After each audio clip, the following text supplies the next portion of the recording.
And we're back. Now, we're several videos in here, and now I know there are two kinds of people in this world, and you're going to fall into one of these camps. On one hand, you might be thoroughly enjoying this, and you can't wait till we get to class, and you're asking so many questions that you don't have answers for right now, the philosophical mind, and the rest of you just have a headache. Okay, so we're going to dive in even further, and you might need to go take some Advil for that headache. We're going to ask some more ideas about ideas. No, we're going to ask more questions about ideas. That's what we're doing. Here's the next question, and now we start to get, we start digging deep into philosophers and philosophy and some of the problems of philosophy and the things that give people headaches when they study philosophy. Here's the question. Do our sensory perceptions reveal reality as it is apart from how it is perceived? That is, when you see a blue rubber ball, is there really a blue rubber ball? And can we be sure of that? Right? Do our sensory perceptions really tell us about reality out there? Or are we just stuck in our own heads with no or limited contact with the outside world? Here's where things get fun. Well, we'll call one answer naive realism. Naive realism, and this is, I think, common sense, right? Yeah, what you see is what you get. Apart from situations of illusion or hallucination, the world is pretty much the way we perceive it to be. Red-looking things are red, square-looking things are square, etc. All right. But it would not be a philosophy class if we could just stop there. There's other schools that want to make a distinction here. Well, maybe there's a difference between red things being red and square things being square. This is a distinction between primary and secondary qualities. So we'll call this primary-secondary quality representationalism. Well, what's going on here? Oh, we don't need to go there yet. What does this mean? Well, we're going to distinguish the different perceptions we have of things. So, certain qualities that we observe in things, such as shape, motion, place, those kinds of things, they're qualities that lend themselves to quantitative descriptions. We could measure them, right? It's square, it's round, it's moving, it's 6 inches tall, right? They lend themselves to quantitative descriptions. Some schools would say, well, those things are pretty much as we perceive them to be. They're completely independent of us. For example, I perceive the desk in front of me to be rectangular and sitting in my office. And in fact, the desk is rectangular and really is sitting in my office. And here's the important part. These primary qualities, well, the desk would retain those properties even if unperceived by me or anyone else. Right? They don't depend on me at all. Right? It's rectangular and sitting here, whether I'm looking at it or not. These kinds of properties are called by these philosophers holding this view primary qualities. All right.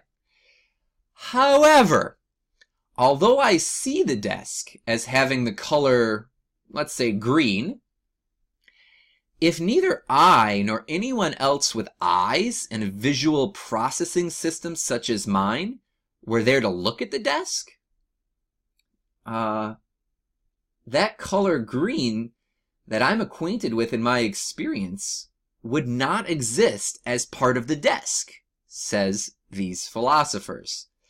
Similarly, and here's the famous one, if no one were in the woods to hear the tree fall, these philosophers say there would be no sound of the sort we're acquainted with in our experience. These kinds of properties are traditionally called secondary qualities.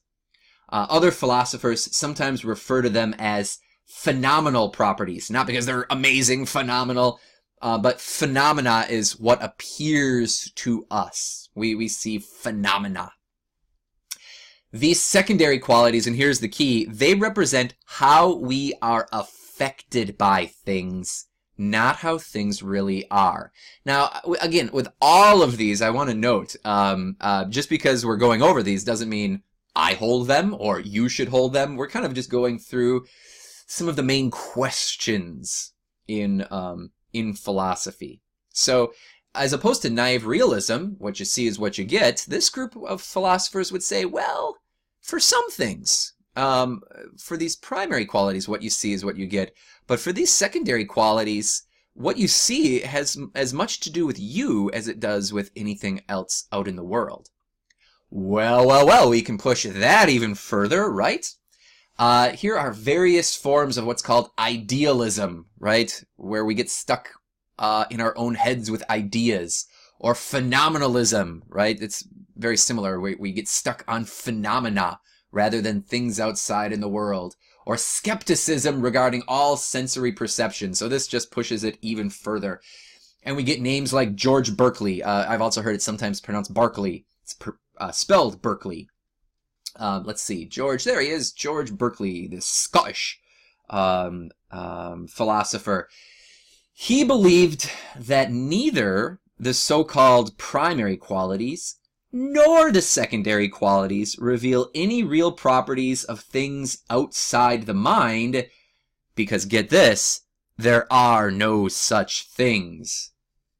The entire objective, supposedly extramental world, that world outside of our brains or minds, is directly beamed into our minds, which are pure spirits, by the way, by God.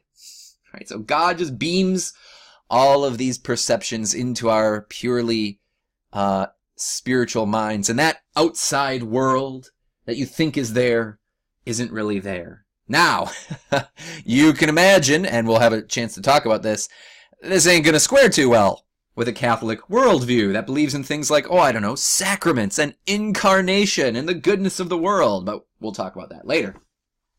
Berkeley now you think, this is quite odd, isn't it? Where did he come up with this? Well, Berkeley defied anyone to give him an example of something which we observed which was not a perception, because by the very fact that we observed it, it's a perception.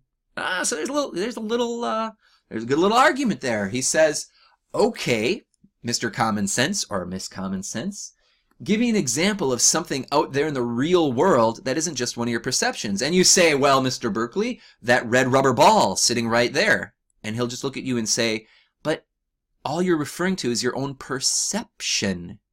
Right? You can't get away from your own perception because everything that you refer to is something you perceive. So we're stuck in our own heads. And since perceptions exist in the mind, we never really encounter the extra-mental world, if there even is one. Well, another philosopher is David Hume.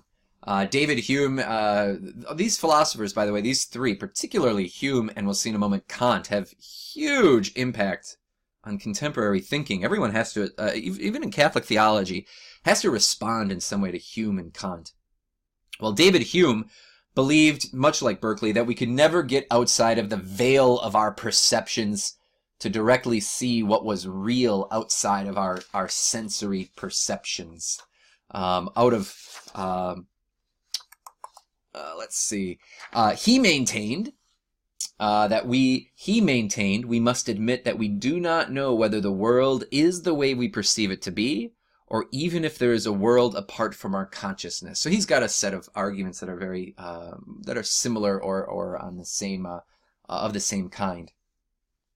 Well, in response to this comes Immanuel Kant, and Immanuel Kant was in a sense responding to this extreme kind of skepticism, this idealism.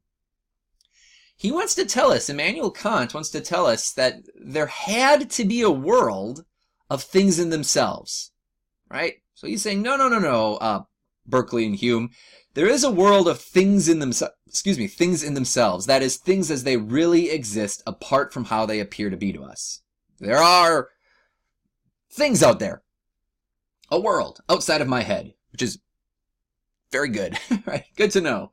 However, he believed that the really real world out there was essentially unknown to us. Oh, so we thought we were going to get out of our own heads. He says, yes, there's a world out there, but guess what? You can't really know it as it is. He did actually believe that we could know certain things about how the world ought not to be described. He believed that certain features of how the world appears to us, like its space-time characteristics, are not in fact real features of things in themselves, but only features of how the world appears to us. So he's one of these innatists or rationalists. So when it comes to this idea that comes with the equipment, he says there are certain things for a rational mind, like space and time, that just come with the equipment of being rational. And so when we sense things in the world, we kind of impose space and time, among other things, on them. So if we're imposing things on them, it's like putting on a pair of glasses we can't take off, right? A pair of, say, yellow sunglasses. Everything's colored by our perceptions. Thus, not only would there be no secondary qualities, things like color, sounds, flavors, right? There'd be no secondary qualities if we were not there to observe the world. There'd be no primary qualities either, that is, space or time. His arguments on this are very complex. Immanuel Kant is notoriously difficult to read, so we're just going to leave it at that. What we're going to leave it as is just these questions, right? Do our sensory perceptions reveal the world around us as it really is? Or are we really just stuck on our perceptions? So again, another video from YouTube to watch on that in the playlist, and we'll come back with another question.